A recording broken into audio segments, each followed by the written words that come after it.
Hello दोस्तों। इस video में हम ट्रेडिंग साइकोलॉजी के बारे में बात करने वाले हैं। पिछले वीडियो में हमने ट्रेडिंग साइकोलॉजी को समझा था, जिसमें हमने की हेड एंड शोल्डर्स पैटर्न में जो पूरी बायर्स और सेलर्स की साइकोलॉजी होती है, पूरी की पूरी पैटर्न जब वो फॉर्म हो रहा होता है तो वो समझा था। इस वीडियो में हम समझेंगे कि जो ट्रेडिंग साइकोलॉजी बायर्स और सेलर्स की होती है हर एक पॉइंट पे, जब एक cup cup and handle pattern form हो रहा होता है। चलिए शुरू करते हैं आज का वीडियो ट्रेडिंग साइकोलॉजी के बारे में, कप एंड हैंडल की।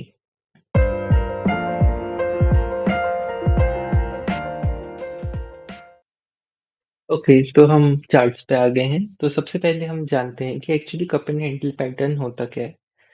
Cup and handle pattern actually form होता है जब हम एक डाउन ट्रेंड में होते हैं। लेट्स से जब हम एक डाउन ट्रेंड में होते हैं, उस टाइम पे जो प्राइस होता है वो नीचे की तरफ जा रहा होता है। एंड धीरे धीरे जो प्राइस होता है वो सेटल डाउन हो जाता है, जो कि बाकी और नीचे को प्राइस नहीं जाता। एंड धीरे धीरे जो प्राइस है वो ऊपर आने की कोशिश करता है।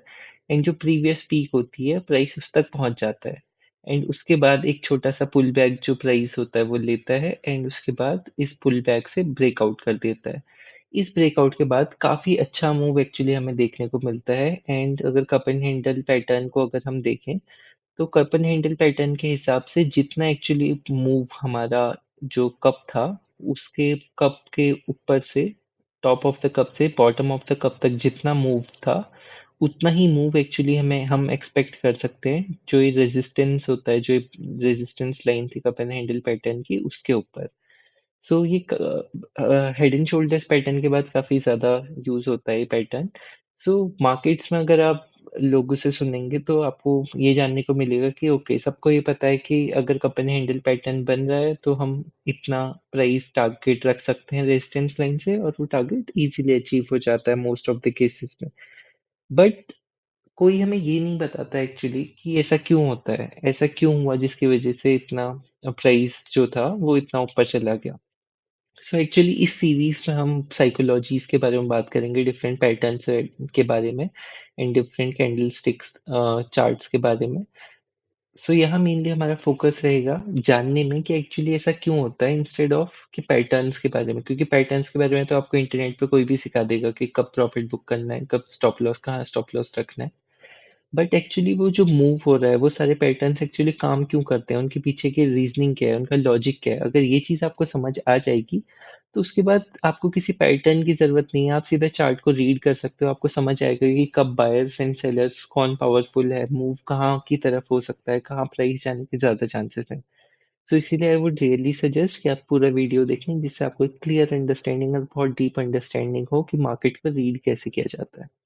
चलिए शुरू करते हैं कप एंड हैंडल पैटर्न के साथ। अगर कप एंड हैंडल पैटर्न की अगर हम स्टार्टिंग देखें, जो कप का लेफ्ट पार्ट होता है, जो कि इस पॉइंट से इस पॉइंट तक अगर हम देखें, तो वो जो लेफ्ट पार्ट होता है उसमें डिक्लाइन हो रहा होता है। तो वो डिक्लाइन का एक्चुअली रीजन क्या है? सबसे पहले बात करते हैं कि कप एंड हैंडल पैटर्न के पहले का अप ट्रेंड अगर हम इसे मार्क कर लें, तो हमें देख सकते हैं कि इससे पहले स्टॉक एक अप ट्रेंड में था, एंड उसके बाद अप ट्रेंड के बाद स्टॉक एक्चुअली इस पीक तक पहुंचा। यहाँ नीचे से काफी अच्छे अच्छे से बायर्स वगैरह ने पूरा मूव इसमें कैप्चर किया, एंड उसके बाद इस पॉइंट पे जाकर जो जितने भी बायर्स वगैरह थे, उन्होंने अपना प्रॉफिट वगैरह बुक कर लिया, जिस वजह से यहाँ पर एक्चुअली एक सेलिंग हम देख सकते हैं, जो कि जिन्होंने लॉन्ग पोजीशंस नीचे से जो होल्ड कर रहे थे उनको काफी अच्छा प्रॉफिट मिल गया, जिस वजह से उन्होंने अपनी सेलिंग पोजीशंस यहाँ पे स्टार्ट कर दी। इसके अलावा हम ये देख सकते हैं कि ऐसा हो सकता है कि स्टॉक एक्चुअली यहाँ पर स्टॉक मार्केट ही पूरा करेक्शन मोड में चला गया हो, जैसे कि रशिया यूक्रेन वॉर हुआ था, उस टाइम पे काफी सेलिंग अचानक से आ गई थी, तो उसमें चाहे फंडामेंटल्स कितने भी अच्छे हों, सारे स्टॉक गिरे थे। इसी किसी रीजन की वजह से ऐसा हो सकता है कि स्टॉक वहां पर नीचे की तरफ जाना स्टार्ट हुआ हो। तीसरा रीजन ऐसा हो सकता है कि जो स्टॉक था एक्चुअली वो ओवर प्राइस्ड हो गया था, एंड उसकी जो वैल्यूएशंस थी एक्चुअली वो काफी ज्यादा थी, एंड अर्निंग्स एक्चुअली जो स्टॉक था वो नहीं कर पा रहा था, एंड उस वजह से जो पी मल्टीपल है वो काफी ज्यादा हो गया था, जिसकी वजह से स्टॉक ओवर प्राइस था। तो यहाँ पर एक्चुअली सेलर्स ने सोचा कि ओके, स्टॉक ओवर प्राइस्ड है, यहाँ हमें एक्चुअली अपनी सेल पोजीशंस बिल्ड करनी चाहिए। बट द थिंग इज कि यहाँ पर वो अपनी बहुत सारी सेलिंग पोजीशंस बिल्ड नहीं कर सकते, क्योंकि यहाँ पर अभी तक टेक्निकल एनालिसिस के हिसाब से कोई हमें इंडिकेशन नहीं मिला था कि यहाँ से सेल साइड में जाना चाहिए। सो इसीलिए उन्होंने धीरे-धीरे जो सेलर्स हैं अपनी पोज़ीशंस धीरे-धीरे बिल्ड करना स्टार्ट करते हैं। बट क्योंकि इकोनॉमिक जो हमारे वो होते हैं इंडिकेटर्स एंड सारा P and P ratio, over valuation and market के करेक्शन की वजह से स्टॉक धीरे-धीरे नीचे जाने लगता है। तो सिंस जैसे-जैसे स्टॉक नीचे की तरफ जा रहा होता है, जो सेलर्स हैं एक्चुअली उनका कॉन्फिडेंस काफ़ी बिल्डअप हो चुका होता है कि ओके जो वैल्यूएशंस फियर्स हैं या फिर मार्केट नीचे की तरफ जा रहा है, वो धीरे-धीरे सेलर्स उन सब का इंडिकेशन लेके एंड जो मार्केट का स्ट्रक्चर है, जैसे ही यहाँ पर इस पॉइंट पे अगर हम देखें, तो इस पॉइंट पे जैसे ही मार्केट अपने हायर लो को ब्रीच करता है, वैसे और एक्चुअली सेलर्स इसमें आने लग जाते हैं। तो जिस वजह से होता है कि धीरे-धीरे जो सेल ऑफ है एक्चुअली मार्केट में वो धीरे-धीरे बढ़ता है। उसके अलावा बहुत सारे ऐसे एक्चुअली बायर्स होते हैं जो जिन्होंने टॉप पे एक्चुअली अपनी बाइंग कर चुकी होती है। बट सीइंग दिस कि ओवर प्राइस एंड उसके बाद स्टॉक जैसे ही ट्रेस नीचे को करता है, वो भी एक्चुअली फ़ियर में आ जाते हैं, वो भी अपना स्टॉप लॉस हिट करवा के निकल जाते हैं, जिसकी वज़ह से जैसे ही स्टॉप लॉस हिट होता है, उस वज़ह से और सेलिंग एक्चुअली स्टॉक में आती है। एंड धीरे-धीरे एक्चुअली और सेलर्स जो हैं, जैसे-जैसे वो प्राइस देखते हैं कि lower highs and lower lows बनना स्टार्ट हो गया है और सेलर इसमें एक्चुअली काफ़ी अपनी पोज़ीशंस बिल्ड अप करने लगते हैं। सो इस वज़ह से जो स्टॉक है, वो एक्चुअली नीचे की तरफ धीरे-धीरे जाते रहता है। एंड जनरली ये जो नीचे वाला मूव होता है, ये काफ़ी तेज़ मूव होता है एंड जो स्टॉक प्राइस है एक्चुअली नीचे बहुत तेज़ी से चले जाता है। सो इसी वजह से धीरे-धीरे यहाँ पर जो पूरा जैसे-जैसे स्टॉक नीचे की तरफ जाते रहता है, तो जो मार्केट सेंटीमेंट है एक्चुअली स्टॉक की तरफ, वो एक्चुअली नेगेटिव होने लगता है और यहाँ से टोटल जो बायर्स हैं एक्चुअली, वो धीरे-धीरे निकलने लग जाते हैं एंड एक टाइम ऐसा आता है जहाँ प्रीडोमिनेंटली पूरे सेलर्स एक्चुअली यहाँ पर मार्केट में डोमिनेट कर रहे होते हैं और यहाँ पर कुछ जो बायर्स आ भी रहे होते हैं, वो एक छोटा-सा अप मूव लेने के लिए आते हैं एंड इस उम्मीद में कि उन्हें थोड़ा-सा मूव मिल जाए, बट उनके एसएल हिट वगैरह होने की वजह से उनको भी सेलिंग करनी पड़ती है एंड धीरे-धीरे उस सेलिंग की वजह से स्टॉक नीचे कंटिन्यू जाते रहता है। तो इस पॉइंट पे एक्चुअली जो फर्स्ट फेज़ है, जो यहाँ तक अगर हम देखें, तो इस पूरे के पूरे फेज़ में सेलिंग प्रीडोमिनेटली चलती रहती है, बायर्स मोस्टली मार्केट से निकल जाते हैं और जो डोमिनेशन है, वो पूरा का पूरा सेलर्स का इस पॉइंट पे होता है। फिर आता है एक्चुअली यहाँ पर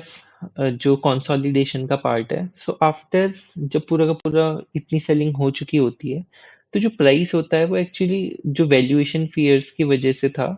इतना ऊपर, तो जो वैल्यूएशन एक्चुअली यहाँ पर धीरे-धीरे थोड़ी अट्रैक्टिव लगने लग जाती है लॉन्ग टर्म इन्वेस्टर्स को। ड्यू टू व्हिच जो लॉन्ग टर्म इन्वेस्टर्स हैं एक्चुअली धीरे-धीरे यहाँ पर अपनी पोज़ीशंस थोड़ी-थोड़ी बिल्ड करने लग जाते हैं क्योंकि वैल्यूएशन अब नॉर्मलाइज़ हो गई है एंड अट्रैक्टिव वैल्यूएशंस पे स्टॉक धीरे-धीरे पहुँचने लगता है। उसके अलावा जिन लोगों ने एक्चुअली यहाँ से ऊपर से सेलिंग कर रखी थी, ये जो पूरे सेलर्स बैठे हुए थे, तो उनको काफ़ी अच्छा प्रॉफ़िट होता है एंड धीरे-धीरे जैसे स्टॉक और नीचे नहीं जा रहा होता है एंड धीरे-धीरे कंसोलिडेट कर रहा होता है, तो वो जो सेलर्स होते हैं, अपनी यहाँ पर पोज़ीशंस एग्ज़िट करने लग जाते हैं। जिस वजह से शॉर्ट कवरिंग होती है, सो उस वजह से अगर उन्हें अपनी पोज़ीशन क्लोज़ करनी है सेलर्स को, तो वो यहाँ पर बाइंग करते हैं उतनी। उस वजह से जो स्टॉक होता है, धीरे-धीरे यहाँ पर एक कंसोलिडेशन देता है। इसके अलावा सिंस ये पूरा का पूरा जो स्टॉक है इस पॉइंट ऑफ टाइम पे एक बॉक्स के अंदर होता है एंड अगर हम यहाँ पर देखें तो एक्चुअली ये एक बॉक्स के अंदर स्टॉक मूव कर रहा होता है। तो यहाँ पर एक्चुअली कुछ टाइम के लिए शॉर्ट टर्म बाइंग जो होती है वो इन्वेस्टर्स के एंड ट्रेडर्स के द्वारा देखी जाती है। जैसे कि लोग जो होते हैं वो यहाँ पर इन्वेस्टर्स एंड ट्रेडर्स बाई करते हैं एंड एक्चुअली रेजिस्टेंस पे आके बेच देते हैं। सो ये कुछ टाइम तक एक्चुअली चलते रहता है जहाँ पर जो शॉर्ट टर्म ट्रेडर्स हैं एक्चुअली वो यहाँ पर अपनी शॉर्ट टर्म पोजीशंस बना के रेजिस्टेंस पे बेच देते हैं, सपोर्ट पे खरीद लेते हैं। होने सो जैसे-जैसे यहाँ पर कंसोलिडेशन होने लगता है तो यहाँ पर डबल बॉटम टाइप के जो हमारे पैटर्न्स होते हैं वो क्रिएट हो जाते हैं जो कि एक इंडिकेशन देते हैं कि ओके जो स्टॉक है अब ऊपर जाने के इंडिकेशंस दे रहा है। सो जैसे-जैसे धीरे-धीरे थोड़े बाइंग के इंडिकेशंस होते रहते हैं, तो यहाँ पर एक्चुअली और बायर्स अपनी पोज़ीशंस क्रिएट करना स्टार्ट करते हैं। अब होता ये है कि यहाँ पर जो सेलर्स हैं एक्चुअली, वो सेलर्स ऊपर से इतनी सेलिंग कर चुके होते हैं कि सेलर्स जो हैं वो पूरे टायर्ड होते हैं। मतलब उनकी पोज़ीशंस जितनी भी वो लगा सकते थे, जितना कैश उनके पास था, वो ऑलरेडी मार्केट में डिप्लॉयड होता है इस वजह से जब कोई मूव एक्चुअली नहीं दिख रहा होता है और ज़्यादा डाउन मूव एंड जो सेलर्स होते हैं वो कन्विंस्ड हो चुके होते हैं कि ओके अब इससे प्राइस नीचे शायद ना जाए, तो वो भी अपनी पोज़ीशंस एक्चुअली यहाँ पर सारी की सारी ऑफलोड कर देते हैं, जिस वजह से स्टॉक को एक और थोड़ा-सा अप ट्रेंड की तरफ एक वे मिलता है। पर अभी भी स्टेज में देख सकते हैं कि स्टॉक बॉक्स में ही ट्रेवल कर रहा होता है। सो जो सेलर्स होते हैं एक्चुअली जैसे ही रेजिस्टेंस पे इस बॉक्स के आता है हमारा स्टॉक, तो यहाँ पर एक्चुअली इस रेजिस्टेंस पे सेलिंग कर दिया करते हैं एंड इसके ऊपर एक्चुअली उनका स्टॉप लॉस होता है। सिमिलरली जो बायर्स होते हैं उनका स्टॉप लॉस नीचे की तरफ होता है। अब इस पॉइंट पे एक्चुअली जब यहाँ पर बहुत ज़्यादा अट्रैक्टिव हो जाता है मार्केट का प्राइस इस पर्टिकुलर स्टॉक का, तो तब यहाँ पर एक्चुअली इंस्टीट्यूशंस भी बाइंग करना स्टार्ट करते हैं। सो इस वजह से होता क्या है कि जब कंसोलिडेशन में स्टॉक होता है एंड बहुत ज़्यादा अट्रैक्टिव बन चुका होता है वैल्यूएशन के हिसाब से एंड जो मार्केट कंडीशंस हैं वो भी अच्छी हो चुकी होती हैं, तो उस टाइम पे जो इंस्टीट्यूशंस होते हैं, इंस्टीट्यूशंस भी अपनी काफ़ी ज़्यादा होल्डिंग्स बनाना स्टार्ट करते हैं। बट द थिंग इज़ कि यहाँ पर एक्चुअली वॉल्यूम्स जो हैं स्टॉक के इस पीरियड में थोड़े कम हो जाते हैं। तो अगर जो इंस्टीट्यूशंस हैं, जैसे कि हमने पिछले वीडियो में भी बात की थी, जब वो अपने ऑर्डर्स को एग्ज़ीक्यूट करते हैं, तो उनके नंबर ऑफ ऑर्डर्स बहुत ज़्यादा होते हैं। तो इसलिए उन्हें काफ़ी ज़्यादा वॉल्यूम चाहिए होता है, जो कि स्टॉक को एक्चुअली बेच रहे हों। तो इसलिए ये होता है इस पॉइंट पे कि यहाँ पर इंस्टीट्यूशंस थोड़ी-सी सेलिंग करके यहाँ पर स्टॉक को इस सपोर्ट से नीचे लेके जाते हैं, जिस वजह से होता ये है कि यहाँ पर जिन लोगों ने एक्चुअली बाइंग पोजीशंस क्रिएट की थी सिर्फ ऊपर वाले रेजिस्टेंस में बेचने के लिए, वो लोग यहाँ पर जैसे ही उनका स्टॉप लॉस हिट होता है, स्टॉक नीचे जाता है, तो वो लोग यहाँ पर अपनी सेलिंग कर देते हैं, जिस वजह से यहाँ पर बहुत सारे स्टॉक्स जो हैं, वो यहाँ पर सेल साइड में होते हैं क्योंकि जो बायर्स थे उन्होंने अपने स्टॉक सेल किए हैं। इसके अलावा जो लोग जिन सेलर्स ने इस पूरी की पूरी रैली को मिस कर दिया था, वो सोचते हैं क्या पता यहाँ पर एक फ्लैग पैटर्न बन रहा हो एंड इसके बाद स्टॉक और नीचे की तरफ चली जाएगा। तो इसलिए होता ये है कि इस पॉइंट ऑफ टाइम पे जो फोमो सेलर्स होते हैं, जो लोग यहाँ पर अपनी पोजीशंस बना के प्रॉफिट नहीं कर पाए, वो लोग इस ब्रेकडाउन के बाद अपनी पोजीशंस बनाना स्टार्ट करते हैं सेल साइड में। तो यहाँ पर और सेलिंग होती है। सो फर्स्ट सेलिंग तो वो हो गई जिन बायर्स के स्टॉप लॉस हिट हुए। सेकंड सेलिंग वो होती है जो लोग सेलर्स अपनी पोजीशंस यहाँ पर बना रहे हैं। तो यहाँ पर एक्चुअली बहुत सारी सेलिंग हो रही होती है। सो इस वजह से इंस्टीट्यूशंस जो होते हैं, उनको स्टॉक इस पॉइंट पे बाई करना था क्योंकि बहुत अट्रैक्टिव लग रहा था। इसलिए यहाँ पर बहुत सारा जैसे वॉल्यूम होता है और यहाँ बहुत ज़्यादा सप्लाई हो जाती है, तो जो इंस्टीट्यूशंस हैं एक्चुअली वो बहुत ज़्यादा यहाँ पर एक्चुअली अपनी बाइंग करते हैं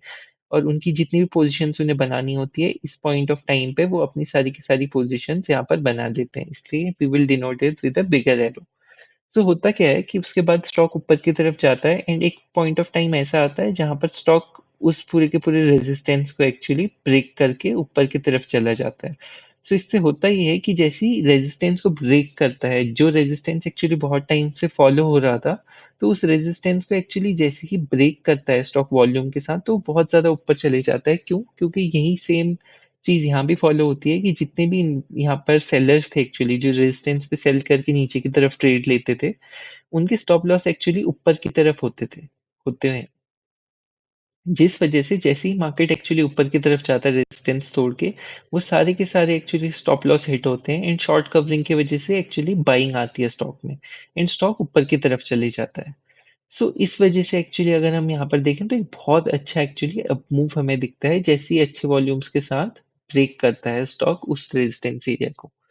सो ये 2 फेजेस जब हो जाते हैं, डाउन ट्रेंड हो गया एंड उसके बाद कंसोलिडेशन हो गया, धीरे-धीरे जो स्टॉक होता है एक्चुअली कंपनी के नंबर्स अच्छे आने लगते हैं, वैल्यूएशन जस्टिफाइड होती है, मार्केट्स में भी अच्छा स्टेबलाइजेशन हो जाता है, गुड न्यूज़ आने लग जाती है मैक्रो इकोनॉमिक वेज़ में। या रेट कट्स या इस टाइप से पॉजिटिव न्यूज़ आने लग जाती हैं, तो इस वजह से धीरे-धीरे जो एक्चुअली बायर्स हैं, उनका कन्विक्शन एक्चुअली स्टॉक में बढ़ जाता है एंड धीरे-धीरे जो बायर्स हैं, एक्चुअली जब स्टॉक ऊपर की तरफ जाता है, तो वो लोग अपनी बाइंग कंटिन्यू करते हैं क्योंकि कन्विक्शन उनका अच्छा खासा हो चुका होता है स्टॉक पे। एंड नीचे से स्टॉक जो लोग वेट कर रहे थे कि ब्रेकआउट के बाद एक्चुअली स्टॉक को लेंगे, तो वो इस प्राइस पे जैसे ही स्टॉक ब्रेकआउट करता है, तो इन प्राइसेस पे एक्चुअली स्टॉक को बाई करना स्टार्ट करते हैं एंड जैसे-जैसे धीरे-धीरे स्टॉक जो लोग वेट कर रहे होते हैं कि higher highs and higher lows बनाएँ, तो वो लोग भी धीरे-धीरे एंटर करते हैं एंड जैसे-जैसे मोमेंटम बढ़ते रहता है, स्टॉक का अच्छी न्यूज़ आने लगती है, कंपनी अच्छे रिजल्ट्स प्रिंट करती हैं, तो वो सारी की सारी जो पॉजिटिव फैक्टर्स हैं, उस वजह से स्टॉक ऊपर की तरफ कंटिन्यू होता है जाना। एंड जैसे-जैसे स्टॉक अपने रेजिस्टेंस की तरफ पहुँच रहा होता है, कुछ जो फोमो बायर्स होते हैं, जो एक्चुअली नीचे बाई नहीं कर पाए थे, वो इस ये रैली जो है वो मिस ना हो जाए, इसलिए ऊपर की तरफ धीरे-धीरे जैसे स्टॉक रेजिस्टेंस की तरफ पहुँच रहा होता है, तो अपनी बाइंग कंटिन्यू करते हैं। तो इस वजह से होता क्या है कि स्टॉक एक्चुअली धीरे-धीरे अपने रेजिस्टेंस एरिया तक पहुँच चल जाता है एंड इस रेजिस्टेंस पॉइंट पे एक्चुअली स्टॉक रुक जाता है। अब इस पॉइंट पे एक्चुअली होता क्या है कि इस पॉइंट पे यहाँ पर कुछ सेलर्स सबसे पहले इंड्यूस होते हैं। ऐसे सेलर्स जो कि इस पॉइंट पे ट्रेड लेते हैं, इस चीज़ को देखते हुए कि ओके स्टॉक यहाँ पर हमारा पहुँच चुका है एंड इसके बाद स्टॉक अब यहाँ से शायद नीचे जाए क्योंकि रेजिस्टेंस पे एक्चुअली यहाँ पर बहुत ज़्यादा सप्लाई होगी। तो इस वजह से स्टॉक के नीचे जाने के चांसेस ज़्यादा हैं। तो वो एक्चुअली रेजिस्टेंस क्योंकि हमें भी पता है कि जब रेजिस्टेंस पे स्टॉक जाता है तो वहाँ सप्लाई ज़्यादा होती है एंड उसके बाद स्टॉक नीचे की तरफ आने की कोशिश करता है, जैसे हमने यहाँ पर नीचे भी देखा। तो सिमिलरली यहाँ पे सेलर्स अपनी पोज़ीशन इसी चीज़ को सोच के बनाते हैं। अब होता ये है कि जिन जिन बायर्स ने एक्चुअली और इंस्टीट्यूशंस ने यहाँ पर एक्चुअली बाइंग की हुई थी, उनका काफ़ी अच्छा प्रॉफिट हो रहा होता है इधर।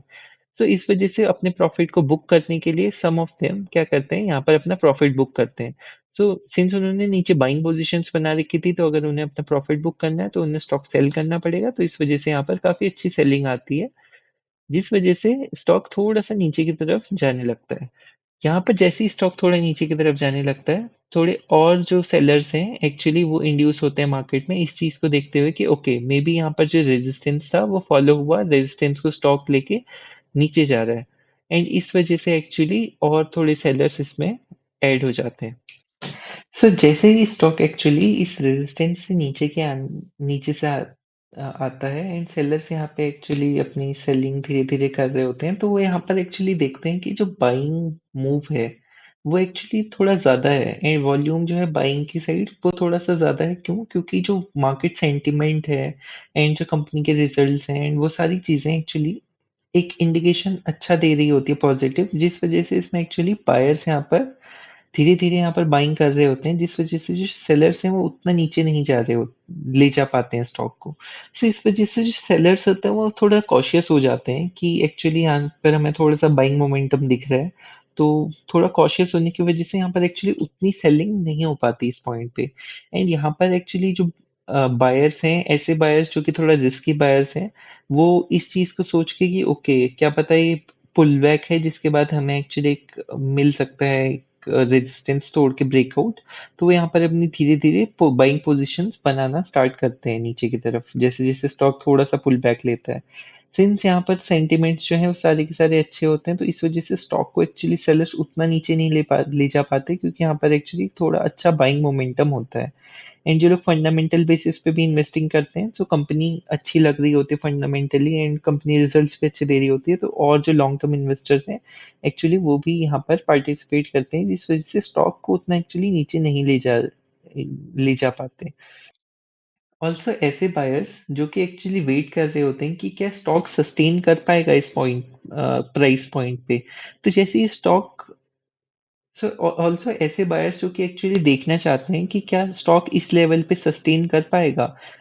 एक ब्रेकआउट करने से पहले, तो वो एक्चुअली वेट कर रहे होते हैं। जैसे ही उन्हें थोड़ा कंसोलिडेशन दिखता है इस प्राइस पॉइंट पे एंड स्टॉक और नीचे नहीं जाता है, तो और एक्चुअली जो बायर्स हैं यहाँ पर इंड्यूस हो जाते हैं। सिंस यहाँ पर जो ट्रेडिंग वॉल्यूम है एंड जो बायर्स का मोमेंटम है एंड जो मैक्रो इकोनॉमिक इंडिकेटर्स हैं वो सारे के सारे बायर्स को फेवर कर रहे होते हैं,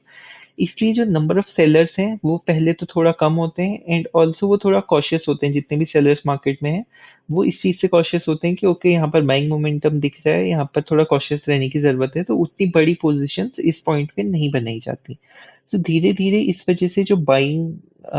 बायर्स हैं उनका डोमिनेशन काफी ज्यादा होता है एंड स्टॉक धीरे धीरे ऊपर की तरफ वापस जाना स्टार्ट करता है रेजिस्टेंस की तरफ।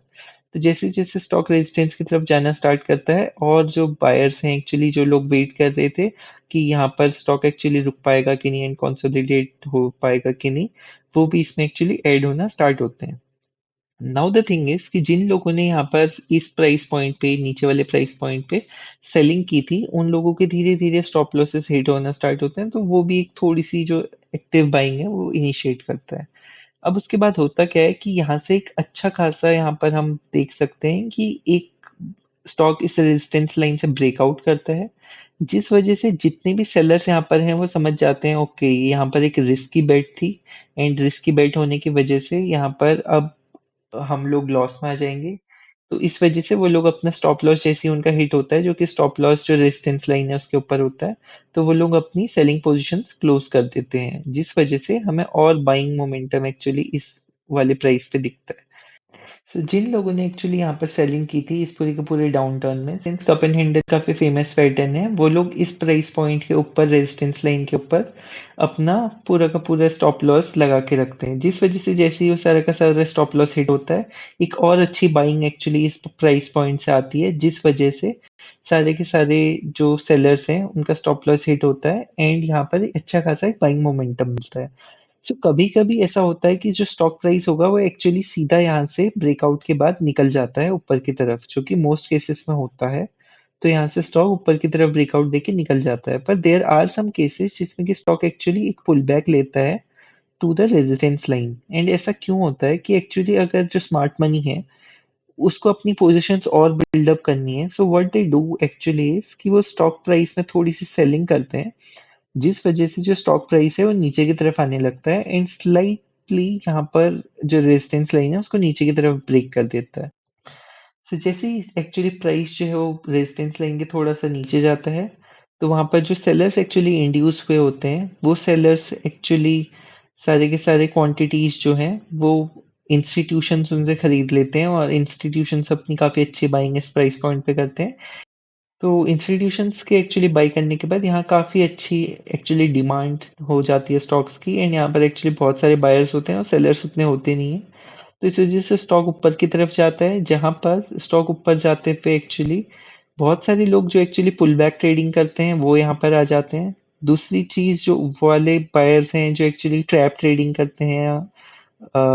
स्मार्ट मनी कॉन्सेप्ट्स पे ट्रेड करते हैं, वो एक्चुअली यहाँ पर देखते हैं कि ओके ट्रैप बना था जिसमें कि रिटेल जो सेलर्स थे उसको ट्रैप किया गया है, तो वो इंस्टीट्यूशंस के साथ ट्रेड करते हैं, तो वो यहाँ पर अपनी बाइंग ट्रेड्स लेते हैं। सिमिलरली जो लोग पुल बैक वाले थे वो लोग लेते हैं एंड जिन लोगों ने एक्चुअली ब्रेकआउट ट्रेड लिया था पहले, सो यहाँ पर एक्चुअली ब्रेकआउट ट्रेड्स भी लिए होते हैं लोगों ने। सो जिन लोगों ने एक्चुअली ब्रेकआउट ट्रेड्स लिए थे वो एक्चुअली देखते हैं एक अच्छी अपॉर्चुनिटी कि ब्रेकआउट्स के टाइम पे जो उन्होंने अपनी पोजीशंस बिल्डअप की थी उस पोजीशंस को वो एवरेज करते हैं इस प्राइस पॉइंट पे एंड इन इतना सारा मोमेंटम जो एक्चुअली है उस वजह से स्टॉक काफी अच्छा रन अप यहाँ से दे देता है, जिस वजह से जो स्टॉक का टारगेट प्राइस होता है जो कि स्टॉक का जो कप एंड हैंडल पैटर्न का ऊपर से नीचे तक जितना डिस्टेंस था उतना ही डिस्टेंस एक्चुअली स्टॉक ऊपर की तरफ ट्रेवल करता है, क्योंकि इतने सारे पॉजिटिव इंडिकेटर्स बाइंग साइड में होते हैं,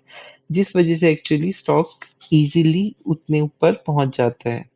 ऐसा 100% टाइम्स नहीं होता है, बट जो साइकोलॉजी होती है एक्चुअली इस पैटर्न के पीछे वो यही होती है जो एक्चुअली हमने इस वीडियो में बात की। सो होपफुली आपको ये पूरा का पूरा जो साइकोलॉजी सेशन है वो समझ आया होगा। सो इस वीडियो के लिए इतना ही, मिलते हैं किसी और वीडियो में। Thank you.